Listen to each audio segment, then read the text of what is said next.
right. Well, welcome back.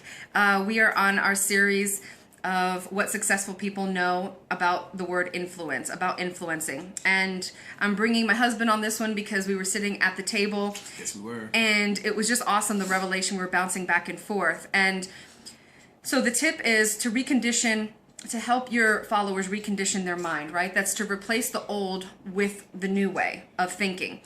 And you do that by leading with questions and understanding what your issues are. Solving a problem for your followers is going to build trust, and it's going to be amazing for your business, because whenever you solve somebody's problems, they're going to be more apt to follow you even more and build a relationship with you off that, right? So,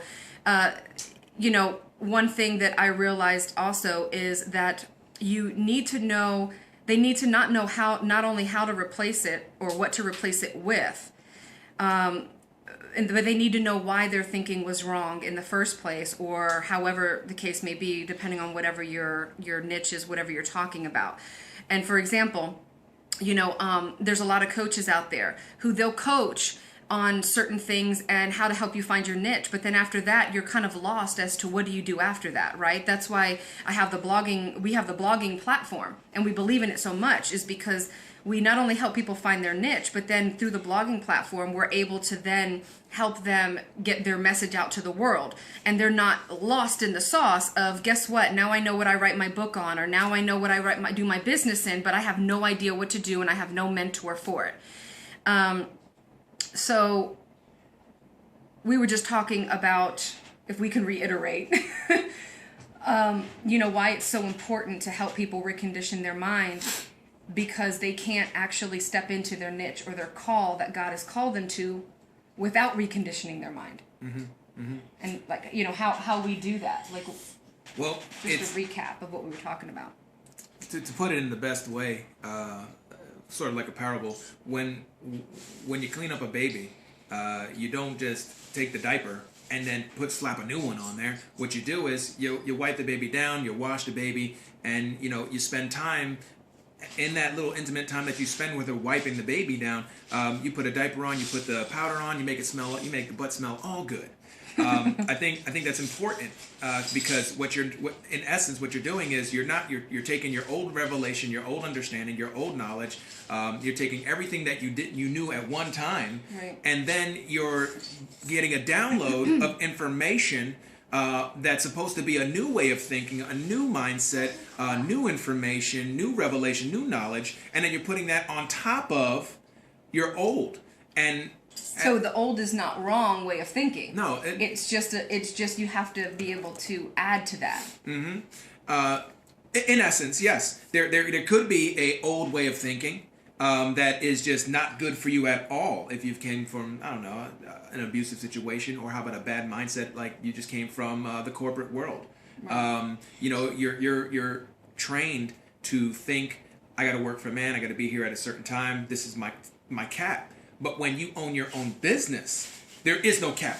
Time is endless for you. You can go and put in at 9 o'clock in the morning, and then you don't have to stop at 5 because you know that's your paycheck. You can go all the way up to 8, or you can go in at 6 in the morning, be done at 9, and if you met all of your list, your to-do list, you're done. And it's at that moment, well, my God, I'm done at 10 o'clock. I only put 2 hours worth of work, and I made, X amount of money. Right. What do I do now from 11 o'clock all the way to, if I was working for man, till 5? So now you have a free day. So now you don't even know what to do. So you have to train yourself on what to do with those hours, with that time throughout the day, because it could be idle time, wasted time. You don't know what to do. Right. You'll be sitting in front of the TV, or, like I used to do, playing the PlayStation. Mm-hmm. I didn't know what to do. When I got off of work, and I'm not trying to go off on a rabbit trail, but when I got off of work, I did not know what to do with myself, because I did not know how to run my own business. I was like, so I would put a little bit of time in my business, and as long as I put a little bit of time in there and I got bored, I stopped. Right. But I wasn't fulfilling myself. I wasn't really having fun, but it was idle time, and I would be sitting there in front of playing Madden, playing whatever game that's out there, so. Right. Yeah. So in essence, though, what you said was good, because You're just taking, it's not like your old information was necessarily bad. You're going to use that old information and the old ways that you do things. You're going to use it again. Yeah. It's just what it is. You're going to use it. Right. You're going to use it to help people. It's going to be a part of your story, your testimony. It's going to be how you help relate with people. So don't wash out your old, right? You're going to use that to be able to reach these core people, your core followers. That's what you need. You need your old to be able to do that. But you also have to be able to reach them and help them recondition their mind to the new way of thinking. Now, mind you, this could be just simple. Let's not get too deep. This could be just how they do their makeup, how they bake a cake. I mean, whatever, how they eat, their health.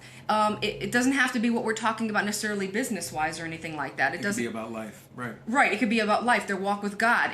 There's endless. How they encourage somebody, how they put somebody down, how they uplift somebody. How they very approach important. their situations in life. Mm-hmm. Their mindset. Exactly. So, in essence, that's how you're going to reach your followers, right? So to recap, you're going to help them recondition their mind. You're going to lead with that value, and you're going to look at them as, an audience that is listening to you, but they're valuable because, like I said in the last, video, it's building block after building block. You can't just have one building block. You have to have several. Yeah, several building blocks in order to create a picture or to create anything, right? So, again, if you've liked this, like it, follow it. If you're not a subscriber because you're on YouTube or you found us on Facebook or social media, go to legacychangers.org and and subscribe to our blog. We would love to help you fulfill the call of God in your life and help you reach your potential, and not just do that, but help you with the platform that you're using and to make sure that that's completely effective as well. And in the next series, we are going to be talking about the 7 areas of influence, because it's great that you understand, one, like in our one session, how to reach your market, and it's great to know what you need to do and how to influence your market after you have them.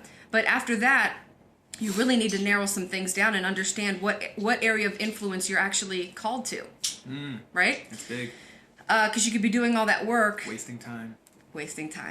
All right, so until then, see you later.